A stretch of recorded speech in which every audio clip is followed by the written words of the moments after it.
आज हम कवि सूर्यकांत त्रिपाठी निराला जी के द्वारा लिखी गई कविता अट नहीं रही है पढ़ने जा रहे हैं। यह कविता फागुन माह के सौंदर्य पर लिखी गई है। फागुन माह हिंदी का एक माह होता है जो कि अंग्रेजी माह फरवरी और मार्च के बीच में आता है। इस समय बसंत ऋतु का आगमन होता है और बसंत ऋतु का जो सौंदर्य है वो प्रकृति में चारों ओर अपने अभूतपूर्व रूप में छाया रहता है। इस सौंदर्य में पृथ्वी सबसे आकर्षक और मनमोहक रूप में रहती है। इसी आकर्षण और मनमोहक प्रकृति का वर्णन कवि ने इस कविता में किया है। अट नहीं रही है, अट नहीं रही है का अर्थ है समा नहीं रही है। यहाँ पर बसंत ऋतु की जो सुंदरता है उसके बारे में कवि बात कर रहा है कि वह सुंदरता इतनी अधिक है कि मानो धरती में समा नहीं रही है।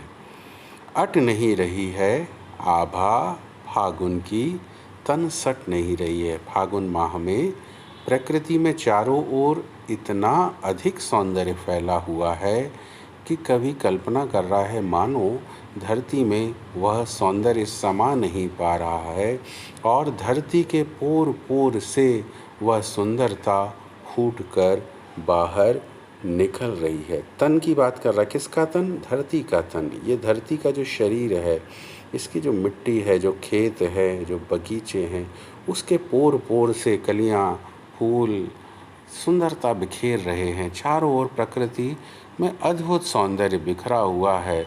वह सौंदर्य इतना अधिक है कि कवि कल्पना कर रहा है कि मानो धरती के शरीर में वह सुंदरता समा नहीं रही है और उसके पोर पोर से फूटकर बाहर आ रही है। कहीं सांस लेते हो, घर घर भर देते हो, उड़ने को मन में तुम पर पर कर देते हो। फागुन माह की सुंदरता के बारे में ही आगे कवि कह रहा है कि कहीं सांस लेते हो। फागुन माह बसंत ऋतु की जो हवा होती है बड़ी सुखदाई होती है, ना अधिक शीतल होती है ना बहुत अधिक गर्मी होती है उस समय। तो वो जो सुगंधित वायु रहती है, जो क्योंकि प्रकृति में चारों ओर तरह तरह के पुष्प खिले हुए हैं, तो उन पुष्पों से वो सुगंध लेकर वो वायु आ रही है। तो जब वो वायु चल रही है तो कवि कह रहा है कि कहीं सांस लेते हो, मानो धरती उस वायु के द्वारा सांस ले रही है और उस वायु से लोगों के घर घर को वो सुगंध से भर देती है। उड़ने को नभ में तुम पर पर कर देते हो। मनुष्य इतना प्रसन्न हो जाता है मानो वो आकाश में उड़ना चाहता है, कल्पना की उड़ान भरना चाहता है। आँख हटाता हूँ तो हट नहीं रही है। कवि उस सौंदर्य से, प्रकृति के उस सौंदर्य से जो चारों ओर फैला हुआ है, अपनी आँख को हटाना चाहता है पर वो उसके आकर्षण में इतना अधिक बंध जाता है कि वो चाह कर भी अपनी आँखों को हटा नहीं पाता है। पत्तों से लदी डाल, कहीं हरी कहीं लाल, कहीं पड़ी है उर में मंद गंध पुष्पमाल। जो पेड़ों की डाल हैं वो पत्तों से लद गई हैं। वो पत्ते कैसे हैं? कहीं हरे रंग के पत्ते दिखाई दे रहे हैं तो कहीं लाल रंग के पत्ते दिखाई दे रहे हैं। कहीं पड़ी है उर में मंद गंध पुष्पमाल। लोग प्रसन्न होकर घूम रहे हैं और उर अर्थ होता है हृदय अर्थात छाती पर।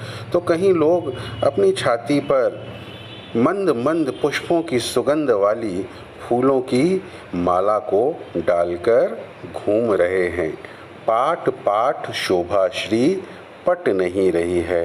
कवि चाहता है कि ये जो सुंदरता है वो धरती के तन में समा जाए, लेकिन वो सुंदरता इतनी अधिक है कि चाह कर भी मानो ये प्रकृति चाह रही है कि वो सुंदरता धरती के शरीर में समा जाए, लेकिन फिर भी ये इतनी अधिक है कि धरती के तन में वह सुंदरता समा नहीं रही है। इस तरह प्रकृति